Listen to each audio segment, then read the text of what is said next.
우리의 신앙 고백처럼 드려지는 그 고백 다시 한번 기도하는 마음으로 도움을 청합니다. 하나님께 가까이 함이 나 최병현 목사에게 복이라. 하나님은 가까이 오는 자에게 가까이 하시고 찾는 자에게 만나 주시고 전심으로 주께 향하는 자를 위하여 능력을 베푸시나니.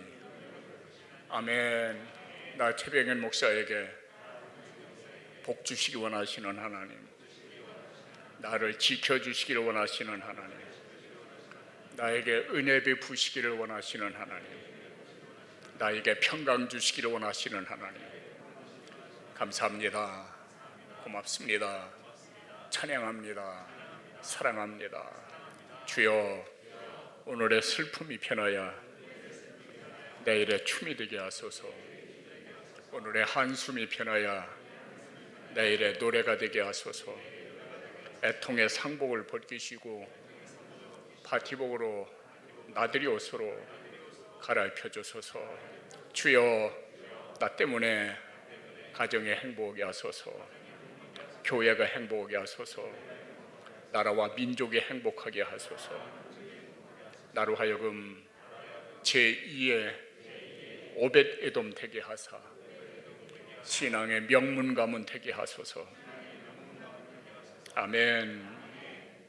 입술의 열매를 창조하는 나 여호와가 말하노라.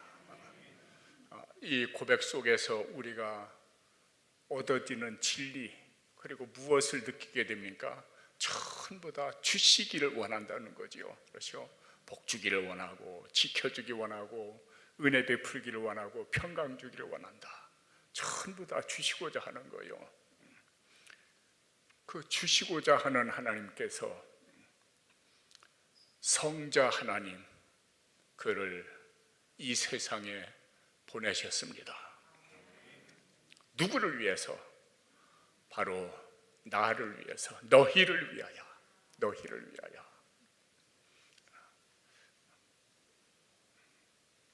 누구든지 저를 믿으면 멸망치 않고 영생을 얻으리라. 누구든지, 좀 말씀이 애매합니다. 원래 누구든지라고는 그 말은 아무나 그를 가리킨 뜻은 아닙니다. 예수께서 이 세상에 태어날 때에 누구를 구원하기 위해서 이 세상에 보냈다고 했습니까? 따라서입니다. 자기 백성을 구원하기 위하여 그 이름을 예수라 하라. 이는 자기 백성을 구원케 하고자 함이라. 그렇게 기록되어져 있거든요. 그러니까 하나님의 백성을 구원하려고 이 세상에 보냄을 받으신 분 바로 예수 그리스도죠. 그 예수 그리스도 하늘의 영광을 버리고 이 땅 위에 오셨어요. 그것도 일반적으로 태어나는 그런 장소가 아닌 어디에? 말구유에 오셨습니다. 여러분, 그렇다면 하나님이, 그 전능하신 하나님이 말구유를 제외한 다른 곳에 태어나게 할 수 없었을까요? 얼마든지 가능하시죠. 그럼에도 불구하고 말구유에 탄생케 하신 그 하나님의 그 사랑, 그 은혜, 우리가 아는 그대로 마른 짐승이지요. 구유는 먹이요, 밥 먹는 그릇이 구유지요. 저는 그런 생각을 해봤습니다. 여러분, 하나님 보시기에 사람은요, 늘 말씀드립니다마는 아무것도 아니요, 한마디로 말하면 죄덩어리입니다. 어떤 분은 그랬어요. 잠자고 숨 쉬는 것 위에는 다 죄가 떠나지 않는다고. 다 죄라는 거예요. 잠자고 숨 쉬는 것 위에는 다 죄라는 겁니다. 오죽하면은 이 시편 기자를 통해서, 때로는 욥기서를 통해서 우리에게 주신 말씀 뭡니까? 벌레와 구더기 같은 인생이랴. 하나님 보실 때는 해와 달과 별도 깨끗이 못하거든. 하물며 벌레인 사람, 구더기 같은 인생이랴. 우리는 벌레 같은 존재요, 구더기 같은 존재요. 사랑스럽습니까? 구더기가? 얼마나 거부 반응 일으키는 혐오감을 일으키는 존재죠. 또 지렁이 같은 또 야곱아. 여러분, 하나님 그렇게 잘 섬긴다고는 그 야곱을 향해서 못 갔다고요? 이 지렁이 같은 놈아, 바로 그 말이요.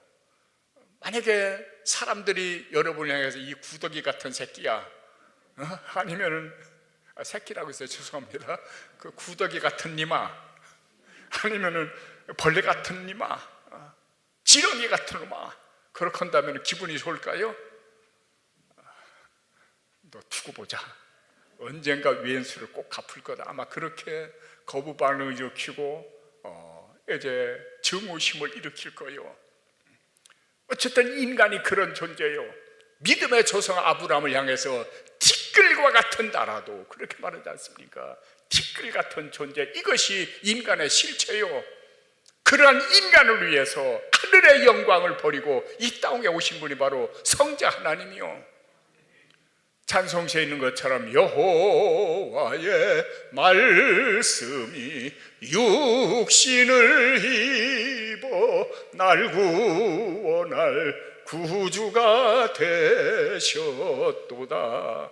하나님의 말씀이 인간의 몸을 입고 이 세상에 오신 분 바로 예수 그리스도, 우리를 구원하려고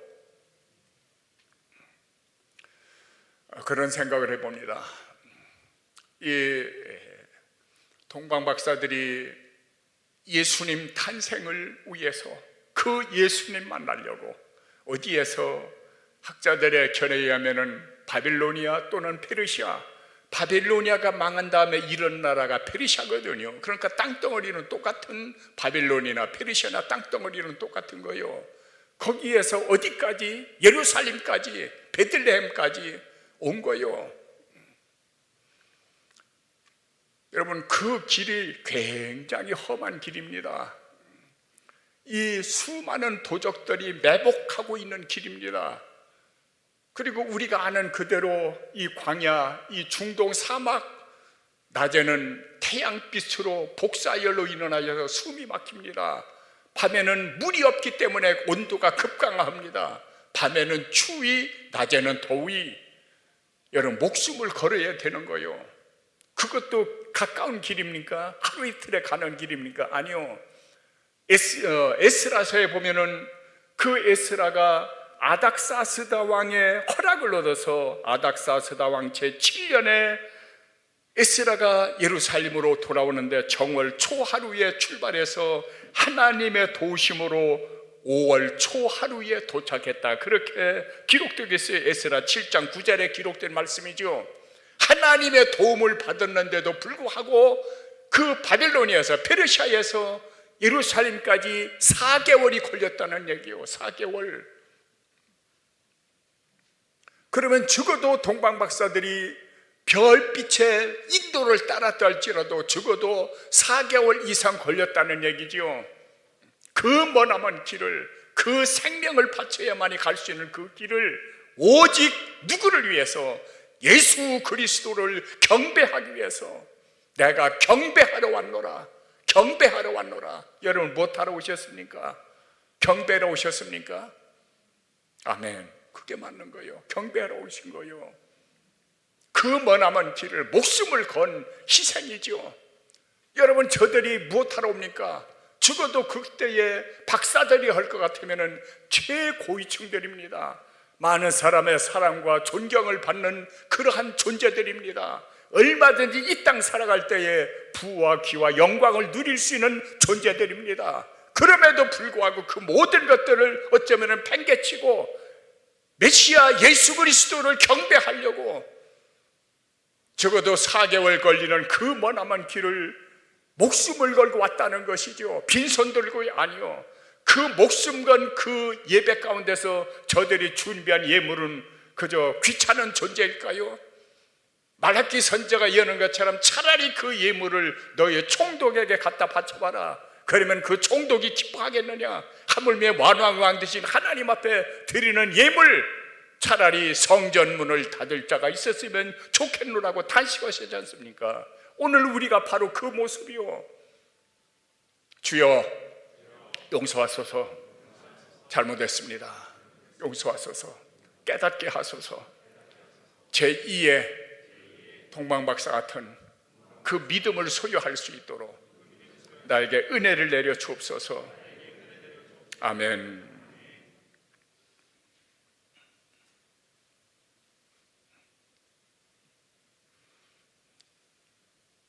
동정녀 마리아의 몸을 통해서 예수께서 이 세상에 오셨습니다. 이 세상에 오신 목적은 무엇이라고요? 자기 백성, 그들로 하여금 영생을 얻게 하려 함이라. 영생이죠. 영원한 생명이죠. 이터널 라이프, 영원한 생명을 얻게 하기 위해서 하늘의 영광을 버리고 예수께서 이 세상에 오셨다는 거예요. 여러분, 생각만 해도 얼마나 기쁩니까?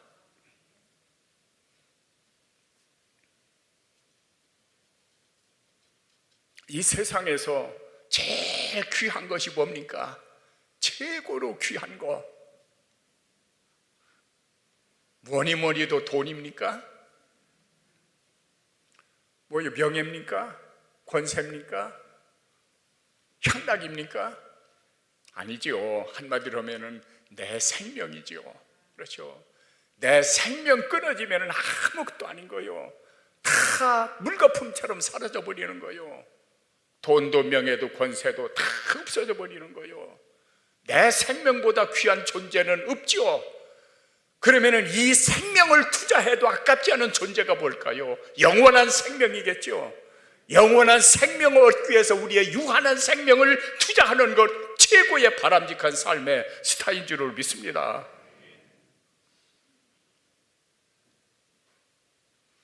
그 예수 그리스도를 영접하기 위해서 이 동정녀 마리아가 선택을 받은 거요. 여러분, 우리가 역사적으로 보면 그때 당시에 처녀가 임신하면은 돌로 패 죽였어요. 때려 죽였습니다. 그 죽음을 각오한 거요. 또 그 남편 요셉, 자기가 결혼한 아내가 임신한 사실을 알았죠. 얼마나 고민했을까요? 까발렸다고 했습니까? 아니요, 덮어줬다고 했어요. 우리는 따라서입니다. 나는 까발리는데 선수다. 그게 우리 모습이요. 오죽하면은 사람 심리가 이웃집 송아지 낳는 것보다, 내 집 송아지 낳는 것보다 이웃집 송아지 죽는 게 더 기분 좋대요. 그게 인간이요. 덮어주지 않습니까? 그런데 우리는 계속 까발려요. 상대방의 약점을, 다 사람마다 핸디캡을 가지고 있거든요. 그렇게 까발려서 좋을 게 뭐 있어요? 크리스찬이 아니요. 그런 사람은. 성경은 분명히 만물의 마지막이 가까웠으니 정신 차리고 깨어 기도하라. 무엇보다도 열심으로 서로 사랑할지니 사랑은 허다한 죄를 까발리느니라, 덮어주느니라. 베드로전서 4장 7절에 기록된 말씀이요. 주여, 또 깨닫게 하시니 감사합니다. 아멘. 덮어주는 자 되세요. 그리고 위에서 기도하는 자 되세요. 하나님이 기뻐하신다니까요. 왜 하나님이 싫어하는 일을 자꾸만 합니까? 아마 그런 분도 있을 거예요. 목사님이 이제 은퇴 눈앞에 두고서 자꾸만 이제 쓴소리만 한다고. 아니요, 쓴 게 약이 되는 거예요. 성경에 기록된 그대로 하나님의 말씀이 말 때에, 내가 꾸지람이 말 때에 무엇으로 여기고 은혜로 여기고, 값없이 주어지는 은혜로 여기고, 책망할 때에 머리에 기름같이 여겨라. 그 기름에 대해서 말씀드렸죠. 아주 귀하디 귀한 손님이 올 때에 머리에 기름을 발라준다고. 하나님의 말씀이 내게 꾸지람으로 나타날 때에, 나에게 책망으로 나타날 때에 그렇게 귀하게 여기고 감사하게 여기라는 거예요. 그런데 우리는 그러하지 않아요. 거부 반응을 일으켜요. 그 말에 대한 앙심을 가져요. 패역한 존재죠.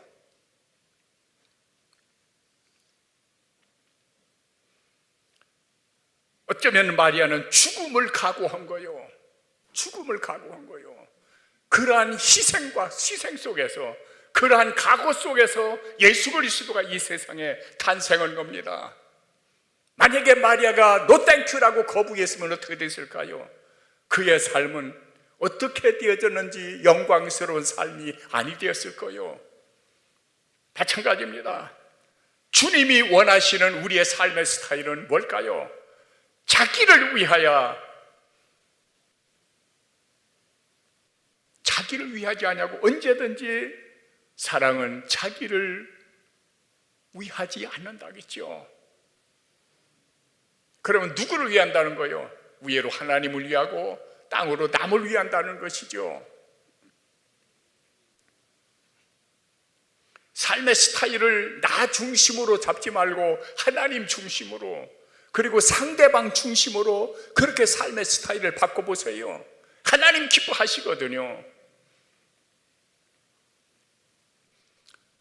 성탄을 맞으면서 많은 분들이 이제 이렇게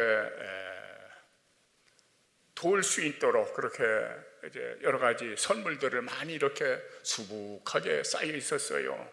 다 일일이 어려운 가정들, 독거노인들, 그리고 외롭게 사는 그런 분들에게 다 공급했어요.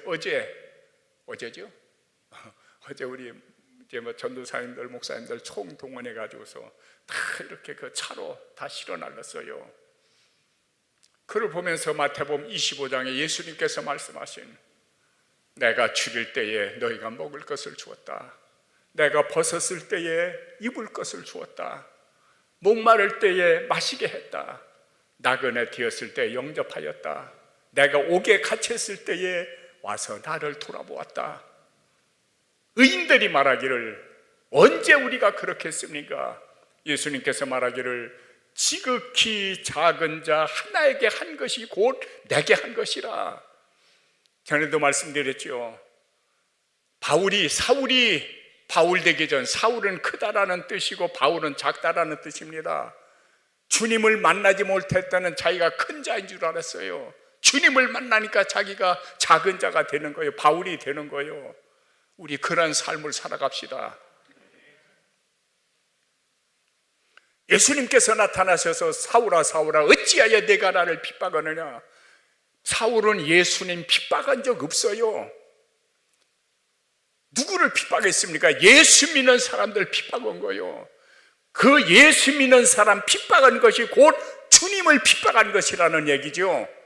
그렇다면 주의 몸된 교회 성도들을 사랑하고 섬긴 것은 곧 주님을 사랑하고 섬긴 겁니다. 귀가 열려지기를 주의 이름으로 축원합니다.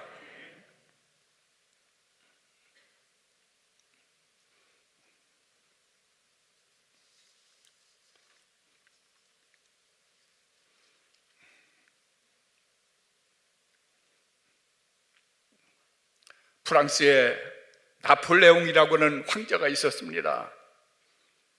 그의 죽음을 눈앞에 둔 그때의 그의 고백이 여러분 알고 계시죠?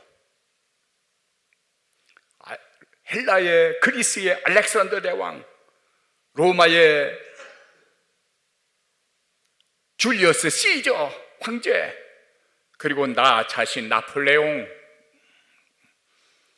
무력으로 전 세계를 정복하려 했다. 그러나 다 실패했다. 우리에게 남은 것은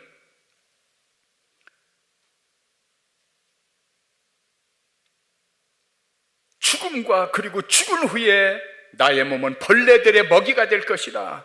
땅에 붙이게 될 것이다. 그러한 것이 바로 이 위대한 나폴레옹이라고 불리웠던 자의 운명인 것이다. 그러나 무력이 아닌 사랑의 토대를 두고, 사랑의 기초를 두고 희생한 예수 그리스도의 그 사랑과 그 능력은 전 세계를 정복하고 말았구나라고 하는 그러한 탄식을 전했지 않습니까?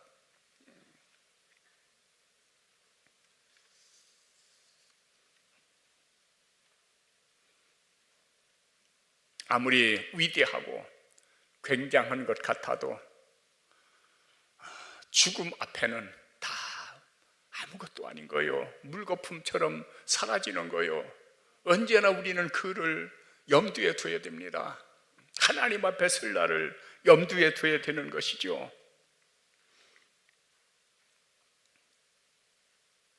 여러분, 왜 예수가 이 땅에 오셔야 될까요? 많은 사람의 죄를 담당케 하려고, 많은 사람의 죄를 담당케 하려고, 자기 백성 구원하려고. 우리가 아는 그대로 예수 그리스도 성자 하나님 이 땅에 오신 목적은 많은 백성의 죄를 사해 주시려고, 용서해 주시려고 이 땅에 오셨죠. 이사야 53장에 기록된 말씀 그대로 그가 찔림은 우리의 허물을 인함이고 그가 상함은 우리의 죄악을 인합니다. 그가 징계를 받으면 우리가 평화를 누린다.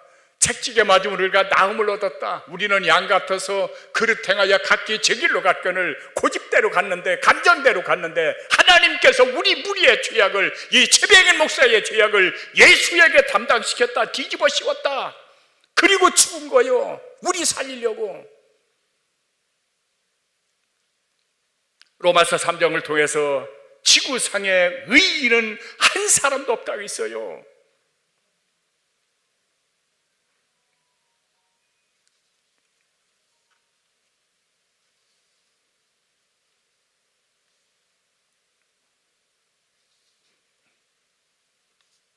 전에 그 시사저널 월간지죠, 시사저널이라고는 그 월간지가 있습니다. 거기에 김당이라고는 그 기자가 취재한 내용이요, 우리 잘 알고 있는 그 성철 종정, 이제 살아있는 부처라고 일컬어졌던 그분이지요. 그분이 임종을 앞두고 한 말들을 그대로 취재를 했어요. 그 이제 김당이라고는 그 기자가.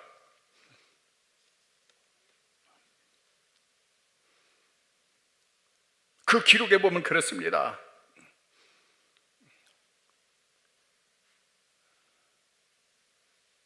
영적 세계를 보고 난 다음에 석가와 달마와 가섭과 아난이 지옥에서 괴로워하는 모습을 저가 보았다고 했습니다. 그리고 자신을 볼 때에 내 죄는 산보다 높고 바다보다 깊다. 내가 80년 동안 포기한 것이 헛것이다. 문제는 우리에게 구원이 없다라는 겁니다. 구원이 없다는 말은 죄의 문제를 해결할 방법이 없다는 겁니다. 신문에 기재된 그대로 저는 8년 동안 눕지 않고 앉아서 극기 수양을 했어요. 8년 동안 눕지 않았어요. 13년 동안 인적이 없는 사람의 발길을 완전히 끌어버리고 그 가운데서 극기 수양을 했어요. 객관적으로 생각할 때에 죄 없을 것 같죠. 근데 그분의 고백은 내 죄는 산보다 높고 바다보다 깊다라고 탄식을 했어요. 이 죄의 문제를 해결할 방법이 없다고 했어요. 의인은 없나니 한 사람도 없다. 하나님의 선포요. 그래서 예수 그리스도 그 죄의 문제를 해결하려고 이 세상에 오신 겁니다. 그래서 그 예수 그리스도를 영접하는 자들에게는 요한복음 1장 12절에 기록된 것처럼 그를 따라서면 그를 영접하는 자들에게는 하나님의 자녀가 되는 권세를 주셨으니, 하나님 자녀가 되는 권세, 누구를 영접하는 자, 그 이름을 믿는 자들에게는 하나님의 자녀가 되는 권세를 주셨다는 거예요. 하나님 자녀의 권세, 그것보다 영광스러운 게 어디 있습니까? 그것보다 긍지를 가지는 말씀이 어디 있습니까? 나는 하나님의 자녀요. 그 자녀들에게는 하나님의 권세가 입혀지는 거예요. 그리고 그 예수 그리스도 위에는 천하에 구원받을 자가 없다고 했습니다. 이 지구상 역사 가운데 예수 위에는 구원받을 이름을 준 적이 없다. 사도행전 4장 12절에 기록된 말씀이죠. 그 예수 그리스도의 피의 공로 힘입어서 우리는 영원한 천국을 유업으로 얻게 될 줄로 믿습니다.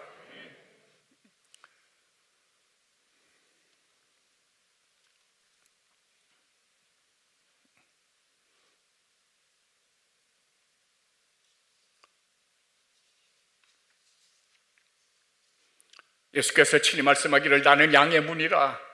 내가 문이니 누구든지 나로 말미암아 들어가면은 꼴을 얻고 들어가며 나오며 꼴을 얻게 된다. 양의 문을 통하지 않고서는 절대로 하나님 나라에 들어갈 수 없다. 요한복음 10장 7절에 9절에 기록된 말씀이죠. 내가 곧 길이라, 영원한 천국으로 가는 길이라, 단 하나의 길이라, 단 하나의 진리라, 단 하나의 생명이다. 요한복음 14장 6절에 기록된 말씀이죠.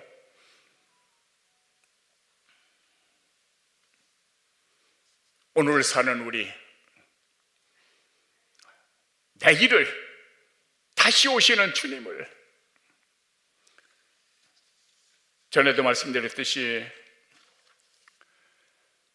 예수께서 이 세상에 탄생할 것이 구약성경에 456회 예언되어 있습니다. 456회. 그 예언이 1.1도 변함없이 역사가 흘러가는 그 와중 가운데에 그대로 이루어졌습니다. 수많은 넌 크리스찬들이 있죠.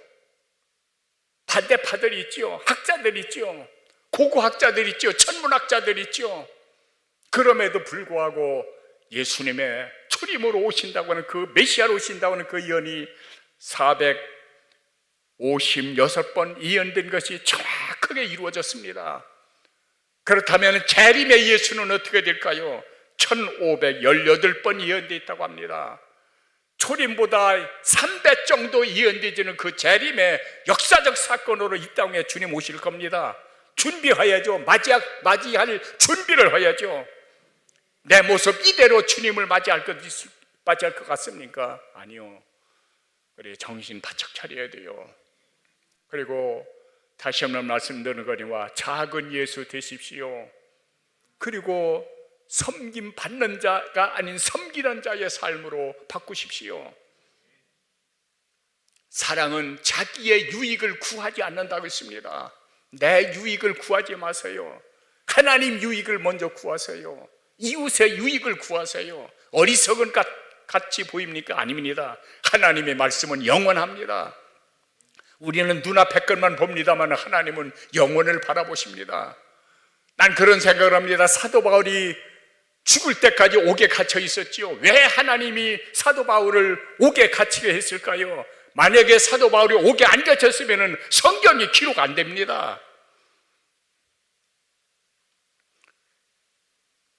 우리는 옥에 갇힌 사도 바울을 그저 불쌍하다고 너무나도 힘들겠다고만 생각합니다. 그러나 하나님은 아닙니다. 온 인류 역사를 바라보면서 하나님은 그 사도 바울을 옥에 넣은 거예요. 그 속에서 성경이 기록되지 않습니까? 성령의 감동으로 하나님이 하시는 일입니다. 엘리나 여사가 말한 것처럼 루즈벨트 대통령의 영부인이죠. 미국 역사상 4번 선임된 대통령 루즈벨트 뿐이 없어요. 그분 말이 어떻다고 했습니까? Yesterday history, 어제는 역사로 끝났다. Tomorrow is mystery, 내일은 아무도 모른다. 그러나 today is gift from God, 오늘은 하나님이 내게 주신 선물이다. 하나님이 내게 주신 오늘이라고 하는 그 시간을 아쉬움이나 후회름 없이 최선을 다해서 제2의 동방박사들 같이 그런 믿음의 수요자들 되기를 축원합니다. 기도합니다.